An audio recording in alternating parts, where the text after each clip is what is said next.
How to export your Excel file. So file, then here click on export.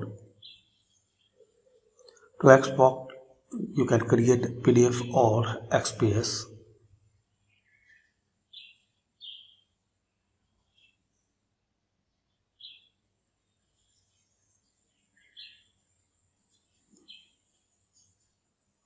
Give a name, select the location where you want to save it, then publish.